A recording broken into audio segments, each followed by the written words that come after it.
이사야서 40장 31절 12월의 말씀을 암송하시면서 하나님 앞에 예배자로 나아가시겠습니다.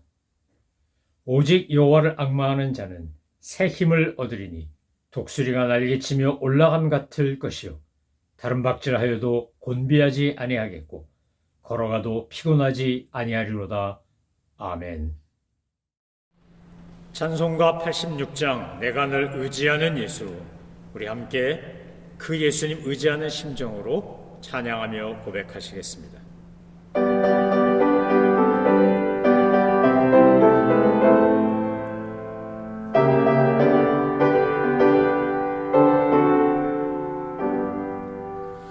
내가 늘 의지하는 예수, 나의 상처 입은 심령을 불쌍하게 여기사 위로하여 주시니 미쁘신 나의 좋은 친구.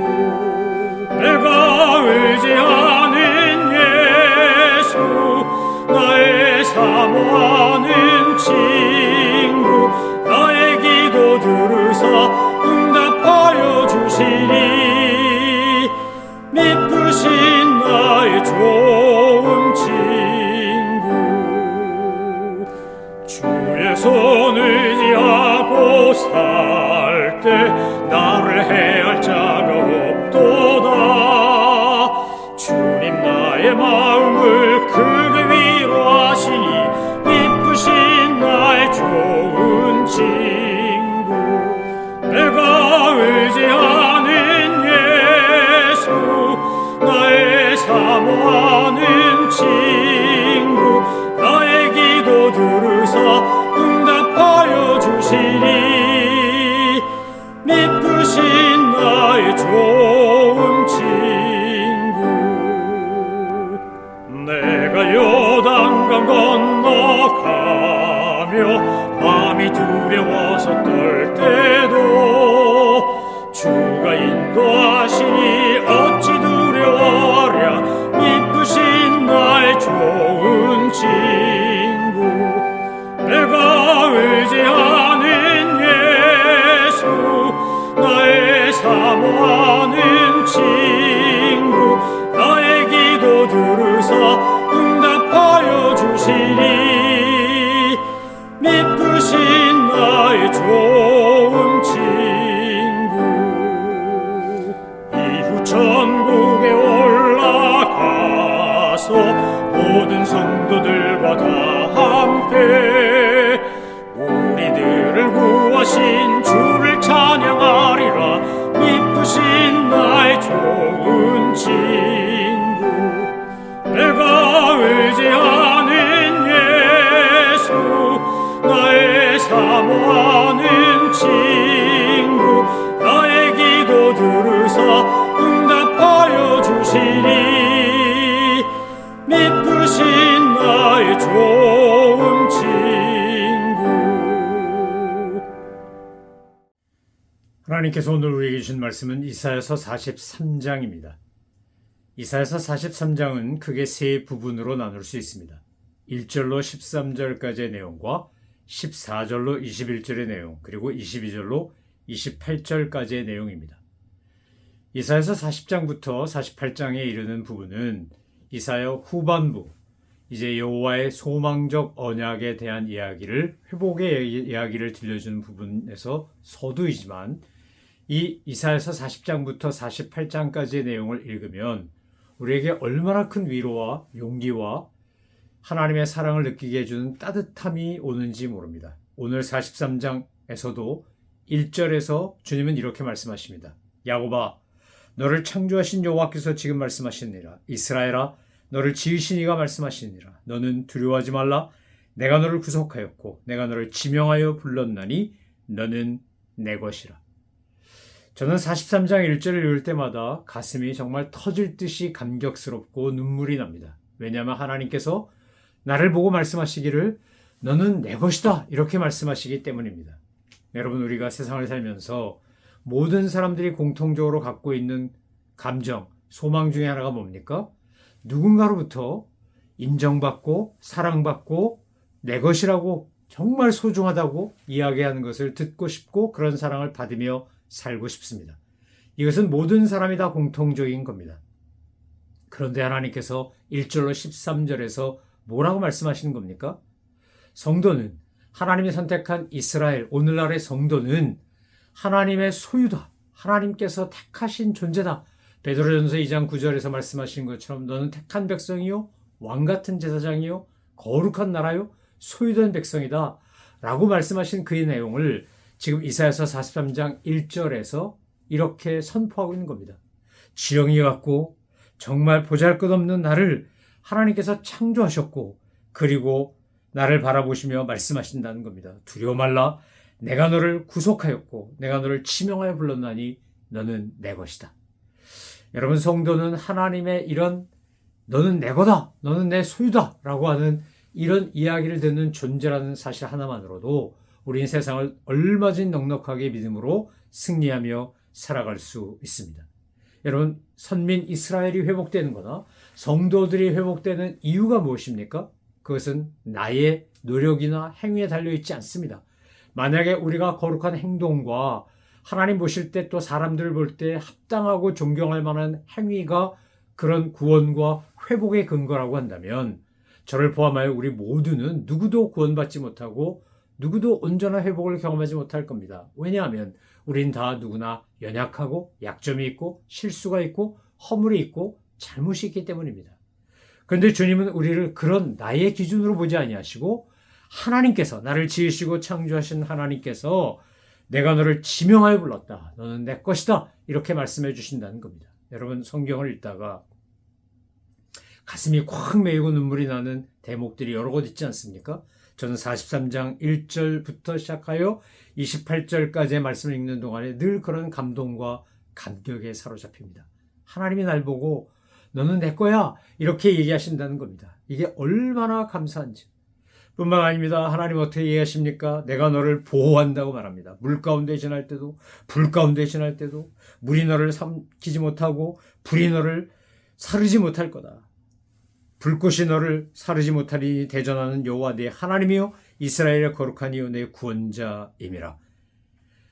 여러분, 오늘 43장은 정말 감사와 감동으로 읽어야 되는 말씀 아닙니까?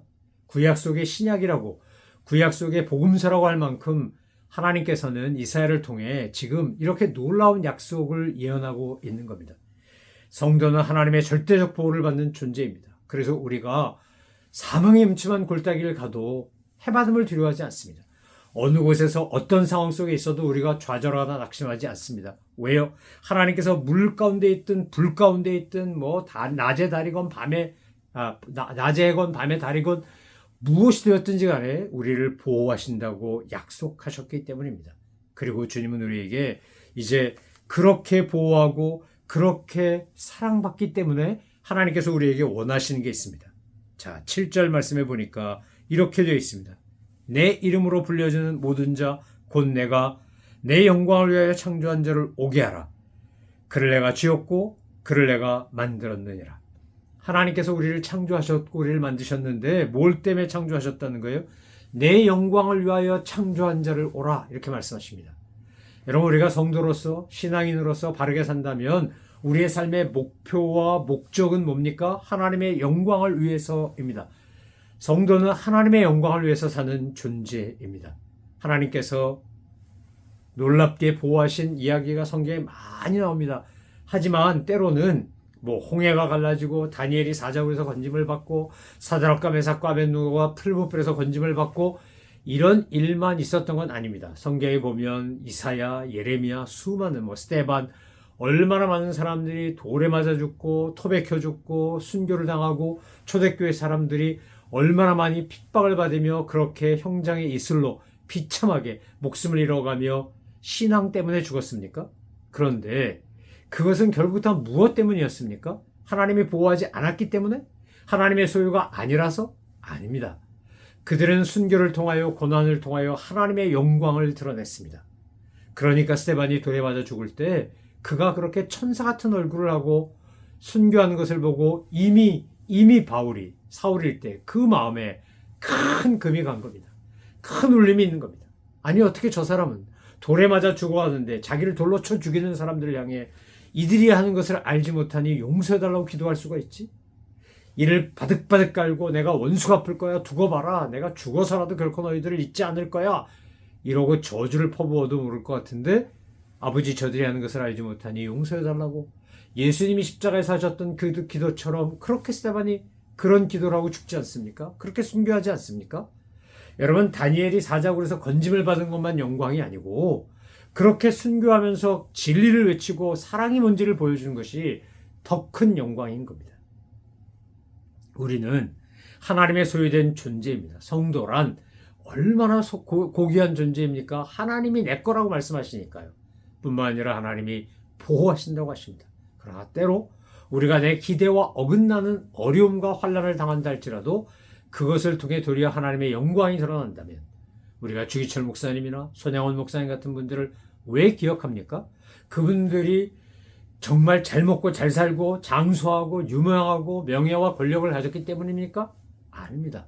그분들은 정말 젊은 나이에 돌아가셨거나 아니면 자기 자식이 죽었거나, 그런데 그들 자기 자식을 죽인 왼수를 자녀로 삼고 끝까지 신앙의 절개를 지키다가 고문을 당하다 돌아가시고 했으나 그들이 보여줬던 믿음의 순결한 모습 때문에 우리는 그분들을 존경하고 닮고 싶고 따라하려고 하는 것입니다. 여러분, 성도가 살아갈 때 하나님의 영광을 위해 살아야 된다는 사실을 잊지 마셔야 합니다. 하나님의 영광을 위해서 산다라고 했을 때 우리가 만약 이 일이 내가 힘들고 어렵고 고난을 당한다 할지라도 이 일이 하나님의 영광을 위한 것이라면 우리는 기쁨으로 감당할 수 있습니다. 정말로 하나님께서 오늘 우리를 통해서 이루고자 하신 것은 오늘 7절에 나온 것처럼 내 영광을 위하여 창조한 자를 오라 한 것처럼 하나님의 영광을 위해 사는 것입니다. 이제 14절로 21절에 보면 하나님께서 약속하십니다. 이스라엘은 여호와의 증인이라는 겁니다. 성도는 여호와의 증인이라는 겁니다. 하나님은 그래서 직접 일하시고 새로운 일을 하시고 성도를 위해 일하십니다. 하나님께서 우리를 통해 일하시기 때문에 우리는 하나님을 위해 일해야 합니다. 우리가 매일매일의 삶을 통하여 우리가 하나님의 영광을 드러내며 주님의 나라를 위해, 의를 위해 그것을 먼저 구하며 추구하며 살아간다면 하나님은 우리로 하여금 놀라운 주님의 역사가 임하게 할 것입니다. 여러분, 바벨론에서 포로로부터 돌아오는 것이 출애굽하여 홍해를 가르고 가나안 땅을 향해 가는 것보다 더 큰 감동과 감격과 역사인 이유가 무엇입니까? 바벨론으로 포로로 끌려갔다가 돌아가면서 그들이 느낀 게 바로 하나님이 주시는 평화와 기쁨이었기 때문입니다. 그들은 이미 역사적으로 출애굽했고 가나안을 하나님이 선물로 주셔서 정복했고 그리고 거기서 살다가 하나님의 뜻에 어긋나서 뜻대로 살지 않았기 때문에 멸망돼서 정말 아무 소망이 없는 존재라는 사실을 알고 있었습니다. 그런데도 불구하고, 그럼에도 불구하고 하나님께서 이스라엘 백성들을 회복시켜 주신 겁니다. 여러분, 우리가 신앙생활을 하면서 때로는 인간인지라 실수할 때도 있고 잘못할 때도 있고 넘어질 때도 있고 헤맬 때도 있습니다. 그럼에도 불구하고 우리가 다시 주님 앞에 돌아올 수 있는 이유는 하나님이 우리를 변함없이 사랑하시고 우리를 회복시키시기를 기뻐하시기 때문인 겁니다. 이제 22절로 28절에 보면 이스라엘이 범한 범죄로 인하여 그들이 죄를 지은 것을 지적당하고 그리고 난 다음에 이제 회복을 전제로 징계받는 이야기가 나옵니다. 여러분, 이건 관심과 사랑이 없으면 그렇게 하지 않습니다. 남의 자식이 엉망진창으로 산다고 그 남의 자식한테 내 자녀가 잘못하는 것에 관심 가지고 징계하듯 징계하지 않습니다. 그러면 잘못하면 당신이 뭔데 나한테 이러냐는 소리가 듣기 딱 쉽사입니다. 그렇지만 하나님이 사랑하시면 하나님은 어떻게 하는 겁니까? 반드시 징계하시고 거듭나게 하시고 깨닫게 하시고 회개하게 하십니다. 저는 이사야서 43장 1절도 너무 좋지만 24절부터 21절에 나오는 새로운 피조물, 재창조의 이야기가 너무 좋습니다. 고린도서 5장 17절은 뭐라고 말합니까? 누구든지 그리스도 안에 있으면 새로운 피조물이라. 이전 것은 지나갔으니 보라 새 것이 되었다고 합니다. 하나님께서 우리를 사랑하시기 때문에 어떻게 한다는 겁니까? 새롭게 빚으신다는 겁니다. 새롭게 빚으시는데 그 새롭게 빚으시는 건 뭘 통해 빚으시냐? 예수님의 성육신과 십자가의 죽음과 부활을 통해 우리를 그 믿음 안에서 십자가의 능력 안에서 새롭게 빚으십니다. 하나님께서 보라 내가 새 일을 행한다. 이제 나타낼 것이다. 그러면서 뭐라 그러십니까? 승냥이와 타조도 나를 존경할 것은 내가 광야의 물을 사막의 강을 내어 내 백성 내가 택한 자를 마시게 할 것이요 이 백성은 내가 나를 위하여 지었나니 나를 찬송하게 하려 함이라. 새롭게 피조물이 된 이스라엘 백성들, 하나님의 백성들, 성도는 어떻게 하는 겁니까? 하나님을 찬송합니다. 경배합니다. 뭘로요? 내 삶을 통해 합니다. 그래서 사도 바울은 너희의 몸을, 너희의 삶을 하나님이 기뻐하신 거룩한 산제사로 드리라. 이것이 너희의 드릴 영적 예배니라 했던 겁니다. 우리가 말하고 행동하고 생각하고 살아가는 모습 속에서 정말 하나님의 영광을 드러내고자 한다면 나의 삶이 하나님의 찬송이 되기를, 나의 존재가 하나님을 향한 찬양이 되기를 갈망하고 그렇게 날마다 새로워지는, 일신울신하는, 날마다 성령님 안에서, 진리 안에서, 하나님의 사랑과 은혜 안에서, 십자가의 권능 안에서 날마다 새로워져서 하나님의 영광을 드러내는 그런 존재로 살아가시는 우리 모든 성도님들 되시기를 소망하며 축원합니다. 기도하겠습니다. 하나님, 저희는 정말 보잘것없고 연약하기 짝이 없고 허물과 실수가 많은 존재임에도 불구하고 주님께서 말씀하시기를 내가 너를 구속하였고 내가 너를 지명하여 불렀나니 너는 내 것이라 말씀하신 주님. 불 가운데 지날 때도 물 가운데 지날 때도 물이 너를 침몰하지 못하게 하며 내가 불 가운데 지날지라도 불이 너를 사르지 못하리라 약속하시며 우리를 보호하시겠다고 하신 주님. 우리의 삶의 존재와 목적과 이유가 하나님의 영광을 위하여, 하나님을 찬송하기 위하여 우리를 새롭게 빚으시는 주님. 저희들의 헐물과 잘못이 있다면 먼저 회개하게 하시고 정직하게 죗값 치를 줄 아는 용기가 있게 하시고 그리고 거듭난 새로운 존재로 우리의 존재와 삶을 통해 하나님께 영광을 돌려드리고 찬송을 올려드리는 저희 모두가 되게 하여 주시옵소서. 감사드리며 예수 그리스도의 이름으로 기도 올려옵나이다. 아멘. 하늘에 계신 우리 아버지, 아버지의 이름을 거룩하게 하시며 아버지의 나라가 오게 하시며 아버지의 뜻이 하늘에서와 같이 땅에서도 이루어지게 하소서. 오늘 우리에게 일용할 양식을 주시고 우리가 우리에게 잘못한 사람을 용서하여 준 것 같이 우리 죄를 용서하여 주시고 우리를 시험에 빠지지 않게 하시고 악에서 구하소서. 나라와 권능과 영광이 영원히 아버지의 것입니다. 아멘.